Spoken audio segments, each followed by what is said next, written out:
Hey guys, so today, as you can tell by the title of this video, I'm making carrot cake. And some of you might be confused because what I usually make is just regular carrot cake cupcakes, but I got a special order from one of my friend's grandmas. Thank you so much for ordering if you're watching this. But I am also not alone in this video. I am accompanied by my brother, AlexTimeExpress. Schloop. What? Hi. So now let me properly be in frame. So we're gonna get started with the video. The ingredients that you will need for this recipe are 2 cups of self-rising flour, 2 cups of sugar, 1 1/4 cup of canola oil, 4 eggs, 2 teaspoons of cinnamon, 1 teaspoon of ginger, and half a teaspoon of nutmeg, 1 cup of walnuts, 3 cups of shredded carrots. For the frosting, 1 cup of powdered sugar, 1 stick of butter, and 1 pack of cream cheese, a teaspoon of vanilla, and a teaspoon of almond extract. The equipment you will need to make the cake and the frosting will be a mixer. I'm using a stand, but a handheld is fine, a bowl, a container to pour your batter in, a grater to grate the carrots, a whisk attachment, a rubber spatula. For the frosting, a mixer, a Ziploc bag, the whisk attachment, a rubber spatula, and I am using the Wilton tip 1A. Let's get started. Step 1. Peel and grate your carrots. Since we use fresh ingredients, this is a mandatory step, I guess. If you're using like store-bought carrots, just chop them up and that should be fine.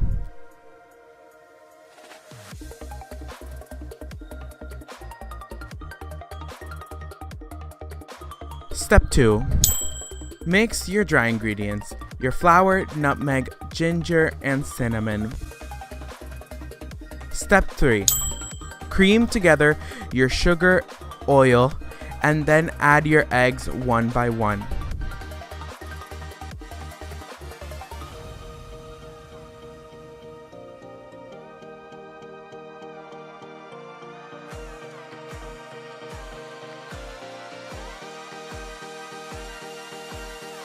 I crack my eggs in a separate bowl just in case one of them is damaged. Mix until well combined.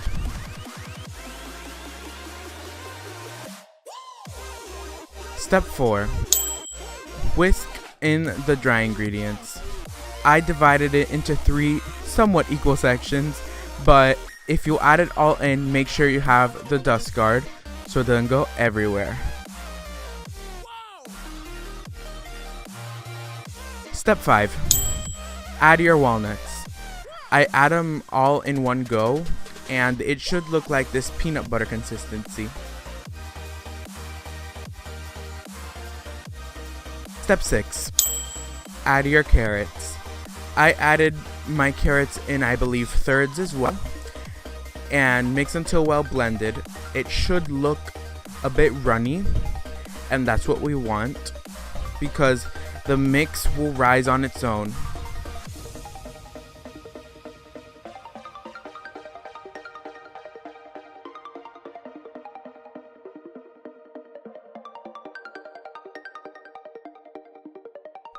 Step 7. Pour your batter into your container.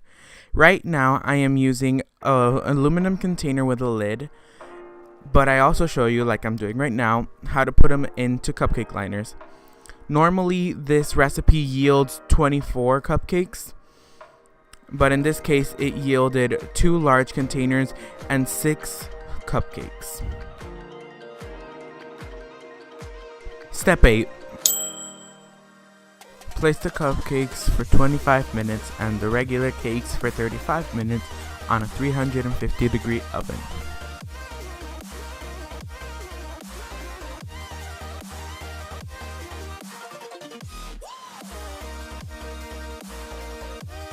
Now for the frosting. Step 1. Cream together your butter and cream cheese.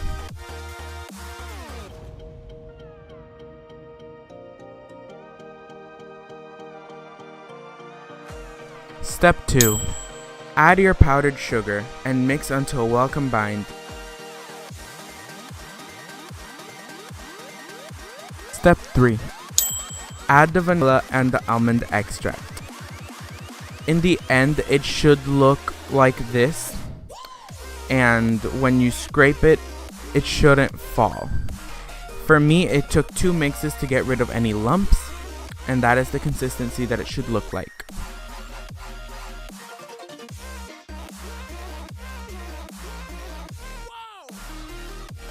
Now, time for decorating. Step 1. Cut the tip of the Ziploc bag, and I am using the Wilton tip 1A. It's a very big tip, and for this I am using a plastic cup to put the bag in, and I'm pouring the frosting in to make it easier to manage. If you have a regular piping bag, that's fine, but the Ziploc is a lot cheaper and it works exactly the same.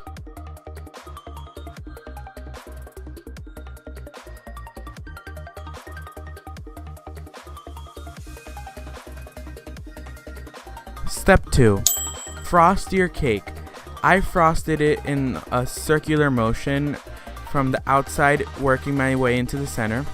And using any leftover frosting, I fill in the sides, and with a angled frosting knife, I filled it in.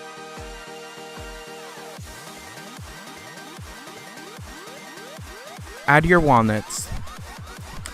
I used some of my leftover walnuts, and I also used cinnamon to sprinkle over top.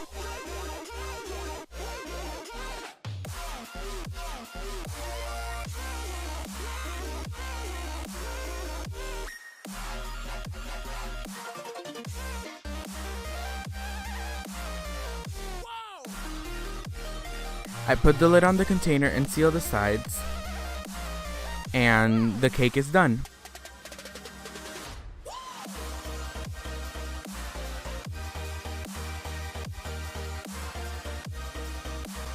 Bonus. Here I show you how I frost the cupcake. Usually I don't add that many walnuts, but this is a special occasion and I wanted it to look nice. So this is the finished product. Yeah. Wow, not even looking at the camera properly. Yeah. Bleh. But we got 2 pans and 6 extra cupcakes. And they showed you how to frost one, but there wasn't enough frosting for everything. So if you want to make this and frost everything, you would probably need 2 batches of the frosting. That sounds about right. So, yeah. I guess I shall be going then. Okay. So thank you guys so very much for watching. Remember to like, comment, share, and subscribe. Click that bell icon so you're notified every time I post a video. Comment down below any other recipes that you would like me to try out. And yeah, remember that I love you all so much, and I'll see you guys next time. Bye! What?